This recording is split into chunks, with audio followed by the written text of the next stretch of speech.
Shalom, Bapak Ibu Saudara yang terkasih dalam Tuhan. Hari ini kita bersyukur ya, menikmati kebaikan Tuhan, menikmati kemurahan Tuhan. Dan sebelum melakukan segala kegiatan hari ini, kita bersyukur boleh masuk dalam hadiratnya, memuji, menyembah, memuliakan Dia dan merenungkan firman Allah. Kebenaran firman Tuhan dari Ibrani pasal 3, kita akan baca. Kebenaran firman ini mengingatkan kita yang dibutuhkan ketaatan dan kesetiaan untuk mengiring Yesus, ya. Dan di sini kita melihat bagaimana umat pilihan, yaitu bangsa Israel yang dipimpin oleh Musa keluar dari tanah Mesir, dari perbudakan. Tetapi di padang gurun itu mereka mengalami kegagalan untuk taat dan setia kepada Tuhan, mengalami kegagalan tentang iman mereka, sehingga mereka tidak masuk ke tanah perjanjian itu. Di ayat 7 saya akan membaca ayat 8, Bapak Ibu Saudara. Demikian selanjutnya kita akan membaca secara bergantian Ibrani pasal 3. Ibrani pasal 3 ayat 7, firman Tuhan berbunyi demikian. Sebab itu seperti yang dikatakan Roh Kudus, pada hari ini jika kamu mendengar suaranya, janganlah keraskan hatimu seperti dalam kegeraman pada waktu pencobaan di padang gurun, di mana nenek moyangmu mencobai aku dengan jalan menguji aku, sekalipun mereka melihat perbuatanku 40 tahun lamanya. Itulah sebabnya aku murka kepada angkatan itu dan berkata, selalu mereka sesat hati dan mereka tidak mengenal jalanku. Sehingga aku bersumpah dalam murkaku, mereka tak akan masuk ke tempat perhentianku. Waspadalah, hai saudara-saudara, supaya di antara kamu jangan terdapat seorang yang hatinya jahat dan tidak percaya oleh karena ia murtad dari Allah yang hidup.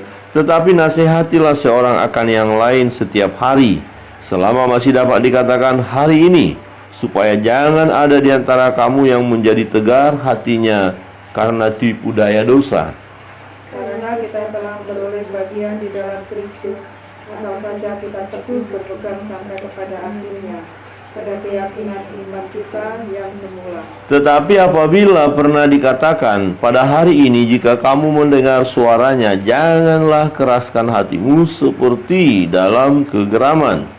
Siapakah mereka yang membangkitkan amanah Allah, sekalipun mereka mendengar suaranya? Bukankah mereka semua yang keluar dari Mesir di bawah pimpinan Musa? Dan siapakah yang ia murkai 40 tahun lamanya? Bukankah mereka yang berbuat dosa dan yang mayatnya bergelimpangan di padang gurun?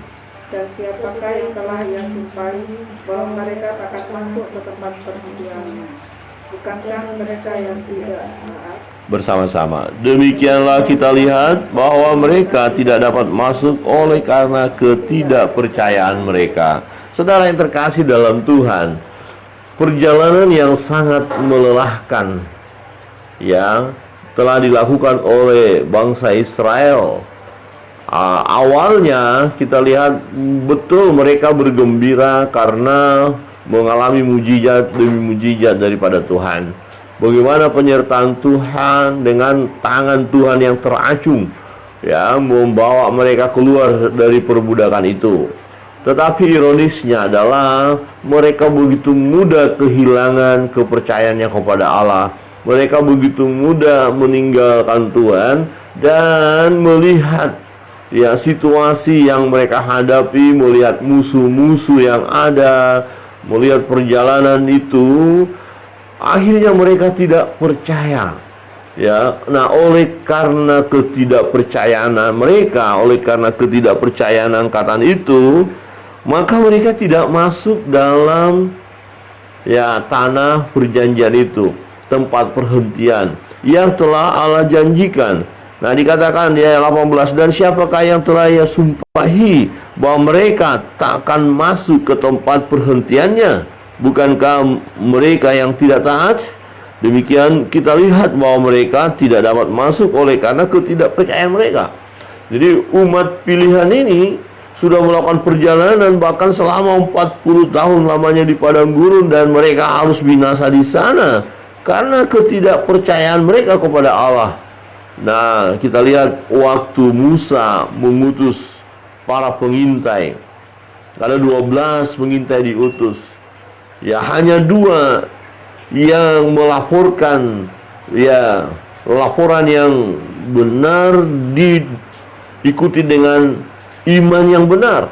Tetapi yang 10 laporannya benar, tetapi mereka kehilangan iman, kehilangan kepercayaan, dan berkata, waduh, kita ini nggak bisa lawan mereka, orang-orang besar-besar di sana, hebat-hebat. Memang negeri itu baik, tapi kita akan jadi seperti belalang di hadapan mereka, kita akan habis, gitu ya. Tapi Yosua dan Kaleb berkata, tenang, itu sudah Tuhan beri kepada kita, kita akan masuk. Tapi mereka tidak percaya, ya. 10 orang mempengaruhi yang lain, akhirnya mereka tidak percaya, dan mereka berkata, lebih baik dimusir saja, lebih baik kita mati saja kalau begini. Ya, akhirnya mereka didisiplin oleh Tuhan, maka dikatakan dimurkai. Siapa yang dimurkai? Mereka yang tidak taat.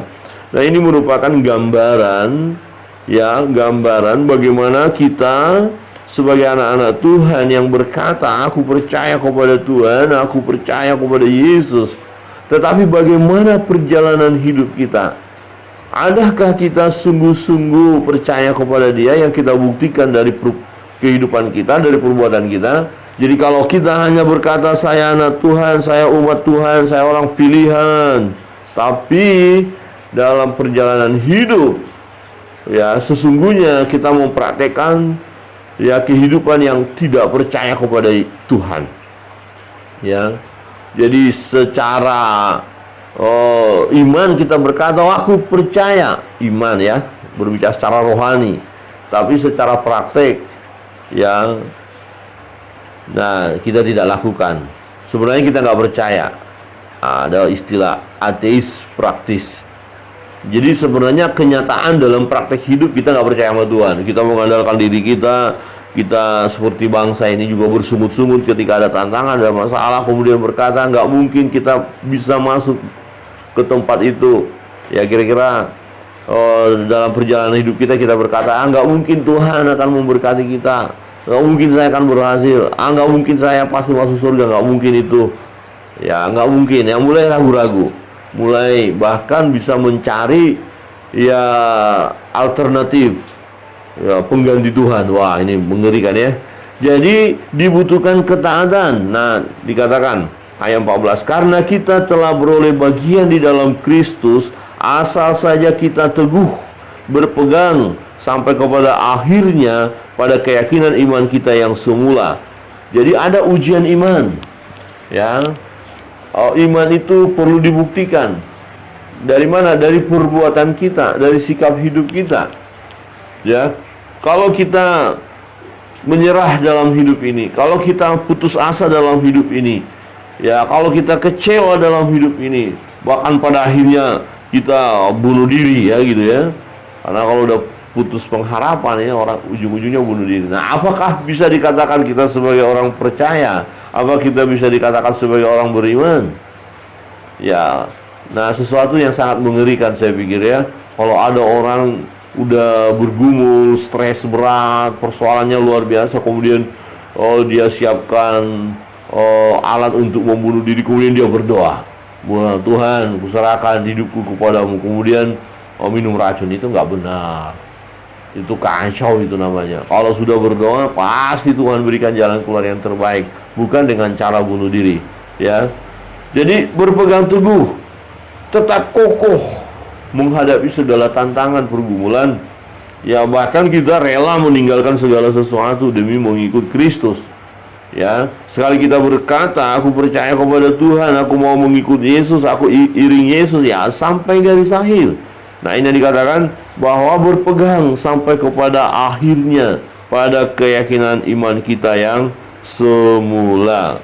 Saudara yang terkasih dalam Tuhan, kita bersyukur. Kita sebagai anak-anak Tuhan, sebagai orang percaya. Tapi kalau hanya sebatas kata-kata, itu nggak ada faedahnya, nggak ada manfaatnya.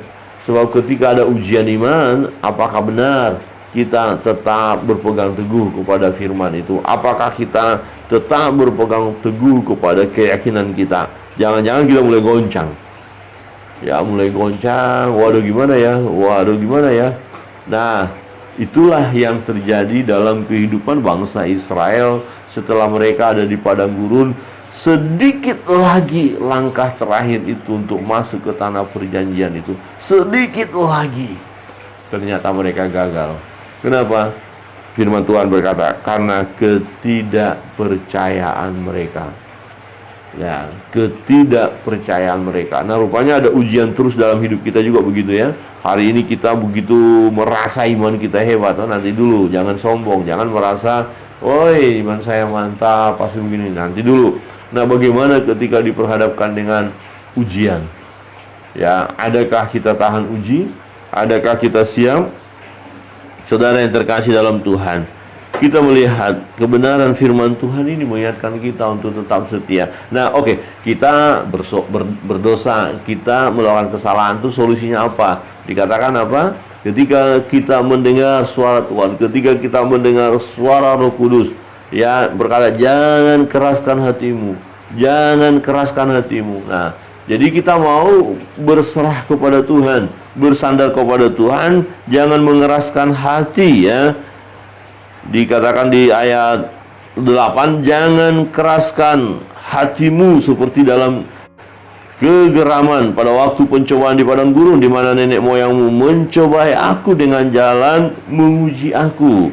Sekalipun mereka melihat perbuatan-perbuatanku 40 tahun lamanya. Jadi mereka melihat kok bagaimana Tuhan mengerjakan segala sesuatunya. Tiang awan, tiang api. Mujizat demi mujizat terjadi. Ya, bagaimana mereka melihat Firaun dan pasukannya tenggelam. Bagaimana mereka berjalan ya di laut itu ya, ketika laut itu kering. Dengan mujizat Tuhan, mereka menikmati, merasakan, melihat. Tetapi firman Tuhan katakan apa? Wah, mereka mencobai aku. Kira-kira begini, Tuhan, sanggup nggak Tuhan menolong saya ya? Padahal hari-hari sebelumnya kita sudah menikmati perbuatan Tuhan yang ajaib itu. Jadi sudah bersyukur, kita berkata haleluya, saya ditolong Tuhan, haleluya, mujizat terjadi. Tetapi kemudian ada masalah baru. Kemudian kita masih bertanya, ya, Tuhan, sanggupkah Engkau menolong aku? Loh, ya, jadi ini sesuatu hal yang ya menyedihkan hati Tuhan. Kalau di penghujung, ya seperti bangsa Israel ini, sedikit lagi mereka akan masuk. Tapi di penghujung perjalanan itu, boleh saya katakan, di penghujung perjalanan itu mereka kecewa, mereka tidak percaya, dan mereka meminta lebih baik kembali ke Mesir, lebih enak di Mesir. Padahal mereka budak di sana, diperbudak, tapi mereka berkata lebih baik di sana. Akhirnya Tuhan katakan, oke, kalau gitu kau balik aja. Sehingga perjalanan melelahkan, jadinya 40 tahun. Diputar lagi. Ya, kadang-kadang atau sesuatu hal yang pasti ya, kalau kita memang tidak taat atau tidak setia, itu memperpanjang perjalanan kita. Ya, memperpanjang penderitaan kita, kesusahan kita. Saudara yang terkasih dalam Tuhan, nah, kita perlu memperhatikan ini. Tuhan berkata bahwa umat itu tidak masuk ke tanah perjanjian karena ketidaktaatan, ketidakpercayaan mereka.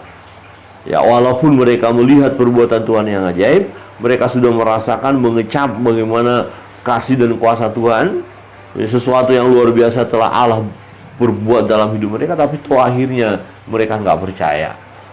Karena apa? Melihat tantangan. Jadi saudara, kita ini diperhadapkan terus-menerus dengan tantangan-tantangan hidup loh ya.